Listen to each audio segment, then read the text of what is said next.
మంత్రి నిమ్మల రామానాయుడు ఇలాఖాలో కరెంటు కోతలతో ఒకవైపు ఆక్వా రైతులు మరోవైపు గ్రామాల్లో ప్రజలకు కంటి మీద కునుకు కరువైంది. లక్షల్లో పెట్టుబడులు పెడితే కరెంటు కోతలతో నష్టాల ఊబిలో పడుతున్నామంటూ ఆక్వా రైతన్నలు వాపోతున్నారు. రోజుల తరబడి కరెంటు లేకపోయినా తమ గ్రామాలను పట్టించుకునే నాథుడే కరువయ్యారని మండిపడుతున్నారు. సంబంధిత అధికారులకు ఫోన్లు చేసినా స్పందన లేకపోవడంతో కడుపు మండి 214 జాతీయ రహదారిపై బైఠాయించారు. పాలకొల్లు నియోజకవర్గంలో ఆక్వా రైతుల కరెంటు కష్టాలపై సాక్షి స్పెషల్ స్టోరీ. పిడుగులు పడి జనరల్ కాలిపోయినాయండి, కాలిపోతే చెరువులు పోనాయి. ఎలా అయితే మేమేం చేయాలంటే పురుగు మందు కొనుక్కు తెచ్చుకుని ఇదే మీద తాగాలి. అప్పుడు ఏమైనా స్పందన వస్తుందేమో చూడాలి. అప్పుడు కూడా రాకపోతే ఇంకో 10 మంది తాగాలి. విన్నారుగా, ఇది పాలకొల్లు నియోజకవర్గంలో ఆక్వా రైతుల దుస్థితి. ఇష్టం వచ్చినట్లు కరెంటు కోతలు విధిస్తూ ఉండడంతో ఆక్వా రైతులు దిక్కుతోచని స్థితిలో ఉన్నారు. విద్యుత్ కోతపై పాలకొల్లు నియోజకవర్గంలో ఆక్వా రైతులు ప్రజలు రోడ్డెక్కారు. చించినాడ జాతీయ రహదారిపై రాస్తారోకో నిర్వహించి తమ ఆగ్రహాన్ని వ్యక్తం చేశారు. భారీ వర్షం వల్ల విద్యుత్ అంతరాయం ఏర్పడి 40 గంటలు గడిచినా విద్యుత్ సరఫరా పునరుద్ధరించలేదని జాతీయ రహదారిపై బైఠాయించారు.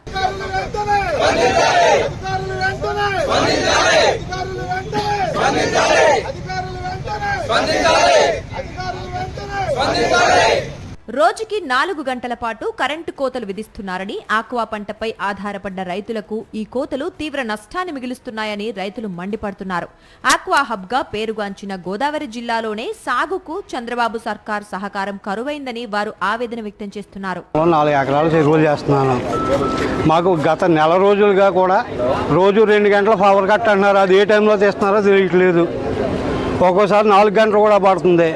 సబ్ స్టేషన్లో ఉన్నప్పుడు ఫోన్ చేస్తే సరైన రెస్పాన్స్ ఇవ్వడండి.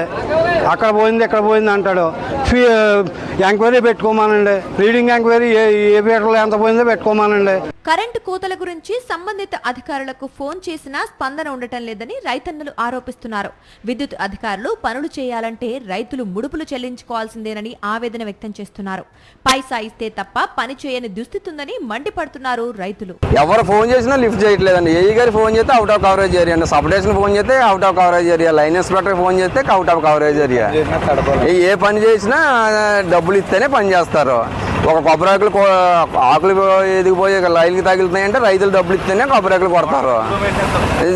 మెయింటెనెన్స్ చేయమంటే జీరో మెయింటెనెన్స్. ఒక లైన్ మెయింటెనెన్స్ చేయరు.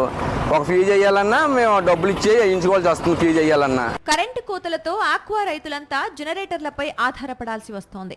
రోజుల తరబడి విద్యుత్ సరఫరా పునరుద్ధరించకపోవడంతో జనరేటర్స్ కాలిపోతున్నాయని రైతులు కన్నీళ్లు పెట్టుకుంటున్నారు. రైతులంతా సబ్స్టేషన్ల దగ్గరకు వెళ్తే కనీసం సమాచారం చెప్పటం లేదని, తప్పనిసరి పరిస్థితుల్లో రోడ్డెక్కాల్సిన పరిస్థితి వచ్చిందని రైతులు చెబుతున్నారు. చించినాడలోని ఆక్వా రైతులందరూ లక్షల్లో విద్యుత్ బిల్లులు చెల్లిస్తున్నామని, అటువంటి తమపై నిర్లక్ష్యం తగదని హితవు పలుకుతున్నారు. నెల 15 రోజుల నుంచి ఈ ఎండలు స్టార్ట్ అయిన కాడి నుంచి 4 అవర్స్ కటింగ్ తీస్తున్నారు నైట్ టైం. ఫోన్ తీసేది కూడా ఎలాగే 1.5 అవర్ తీయటం, మళ్ళీ కంటిన్యూగా తీయకుండా. ఎన్నిసార్లు మేము రిక్వెస్ట్ చేసినాం. ఫోన్ మీరు సరిగ్గా కమ్యూనికేషన్ లేకుండా అంటే 1 గంట తీయటం, మళ్ళీ ఇంకొక ఇవ్వటం, పావు గంట ఇవ్వటం, మళ్ళీ తీయటం, అలా 1 గంట 2 వరకు అలా రైతులను ఇబ్బంది పెడుతున్నారు. ప్రతిపక్షంలో ఉన్నప్పుడు ఇంట్లో పడుకుంటే ఉక్కపోత, బయట పడుకుంటే దోమల మోత అంటూ నానా హడావుడి చేసిన నిమ్మల రామానాయుడు ఇప్పుడు మంత్రిగా ఉండి సొంత నియోజకవర్గ ప్రజల సమస్యలను గాలికొదిలేశారు. అనివార్య కారణాలతో గతంలో అరగంట సేపు కరెంటు పోతేనే పబ్లిసిటీ స్టంట్లు చేసిన రామానాయుడు ఇప్పుడు రోజుల తరబడి కరెంటు పోయినా ఎందుకు స్పందించటం లేదని నిలదీస్తున్నారు ప్రజలు. ఈవేళ ఒక లాంతర్తో మడత మంత్రంతో ఈరోజు సబ్ స్టేషన్ దగ్గరే రాత్రి పడుకుని నిరసన తెలియజేస్తూ ఉన్నా. ఇమ్మీడియట్లీ ఈ యొక్క కరెంటు కోతలను అరికట్టి నాణ్యమైనటువంటి కరెంటు 24 గంటలు మీరు ఇవ్వకపోతే వందలాది మంది వేలాది మందితో లాంతర్లు పట్టుకుని మడత మంచాలు పట్టుకుని ఈ సబ్ స్టేషన్లోనే ఇక్కడే నిద్రిస్తాం. ఇప్పటికైనా మంత్రి నిమ్మల రామానాయుడు స్పందించి కరెంటు కోతల కష్టాలు తీర్చాలని వేడుకుంటున్నారు నియోజకవర్గ ప్రజలు.